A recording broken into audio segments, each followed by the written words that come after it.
Alors aujourd'hui on va voir comment on trace des graphiques en Python. On dispose d'un package qui s'appelle matplotlib et dans ce package là il y a un module qui s'appelle pyplot.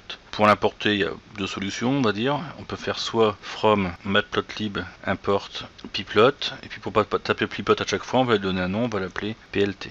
Donc dans ce cas là ça veut dire que chaque instruction, par exemple l'instruction plot qui va permettre de faire un dessin, il faudra la précéder de plt. Si on veut juste importer la fonction plot, on peut aussi faire comme ça. From matplotlib.pyplot, un petit peu comme un apostrophe S en anglais, import, et puis là, alors soit étoile si on veut tout importer, soit la fonction plot, la fonction show, etc. etc.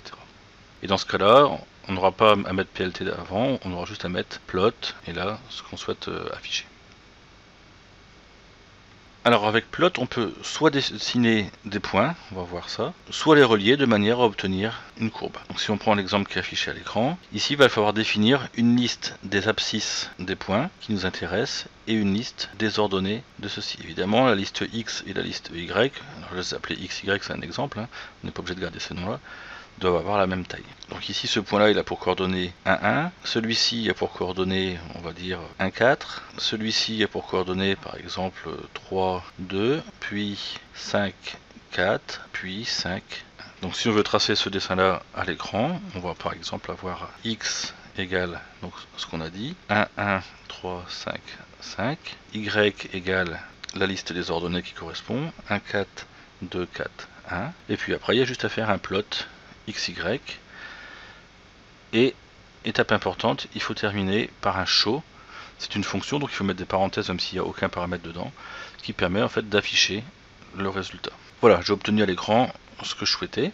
Alors on peut faire un petit peu de tuning là-dessus. On peut par exemple choisir de ne pas avoir les points reliés. Et donc ici il y a deux paramètres qu'on peut préciser, qui sont sur le poly et que je vais rappeler à l'écran. Par exemple, dans cette chaîne de caractères, le premier caractère indique la couleur, R pour rouge, et puis par exemple étoile, si je veux un dessin, voir, je vais obtenir seulement des étoiles rouges. Si je veux que ces étoiles-là soient reliées, je peux rajouter un moins pour dire des étoiles mais reliées. Si je veux pas d'étoiles, si je veux juste tracer la courbe, je vais juste mettre R-. Voilà, si je mets par exemple K-, ça va faire en noir et en pointillé.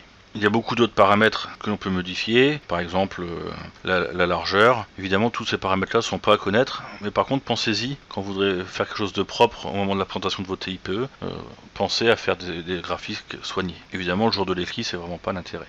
Donc par exemple, on aimerait tracer la courbe du sinus cardinal, c'est-à-dire la fonction qui à t donne sinus t sur t, sur l'intervalle moins 2pi de pi.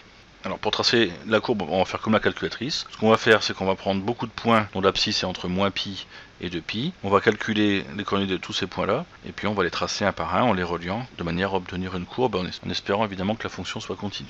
Donc ce qu'on va faire, c'est on est entre moins 2pi et 2pi, donc on va partir d'une abscisse x qui vaut moins 2pi, et puis on va définir un certain pas qui vaut par exemple 0,1 par exemple au début. On raffinera après si on veut quelque chose d'un peu plus lisse. Et donc je vais générer ici une liste d'abscisses. On va partir d'une liste qui contient que la valeur petit x.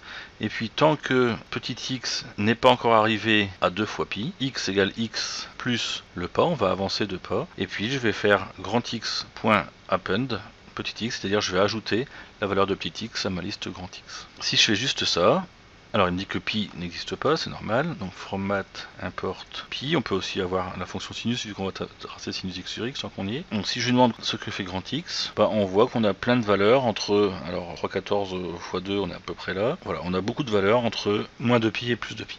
Ensuite, il va falloir calculer les ordonnées qui correspondent. Alors là, on peut utiliser ce qu'on appelle une liste en compréhension. Grand Y, c'est quoi? C'est l'ensemble des f de x, donc des sinus x sur x, pour tous les x dans la liste grand X. Il n'y a plus qu'à dessiner la courbe, on va la mettre en rouge par exemple, reliée, pas trop épaisse comme tout à l'heure. Voilà ce qu'on obtient. Alors pour l'affichage on peut améliorer un petit peu, on pourrait par exemple tracer une grille derrière pour pouvoir mieux lire les valeurs. Et puis ce qu'on va faire c'est qu'au lieu ici d'avoir des nombres entiers, on va plutôt afficher les multiples de pi. Donc pour afficher la grille, bon, c'est pas compliqué, c'est plt.grid et entre parenthèses on va mettre ici un booléen, donc je vais mettre true de manière à ce que la grille s'affiche. Pour les graduations, on va utiliser l'instruction xtix. Je vais lui donner deux listes. La première c'est les valeurs des abscisses. Donc ici ça va être par exemple moins 2 fois pi, pi 0, moins pi 0, pi et 2 fois pi. Et une deuxième liste avec les étiquettes que je vais mettre à la place. Donc là, je vais écrire le texte de pi, le texte pi,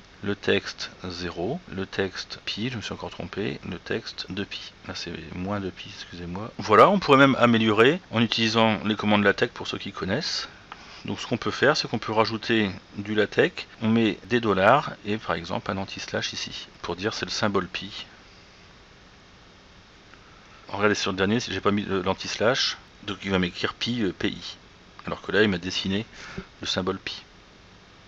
Voilà pour les sorties graphiques. Il y a beaucoup d'autres choses à dire. On pourrait par exemple mettre un titre si on le souhaite. On peut mettre des titres sur l'axe des abscisses, par exemple, etc., etc. Voilà, n'hésitez pas à aller voir sur le site de Matplotlib si vous cherchez à faire quelque chose de spécifique.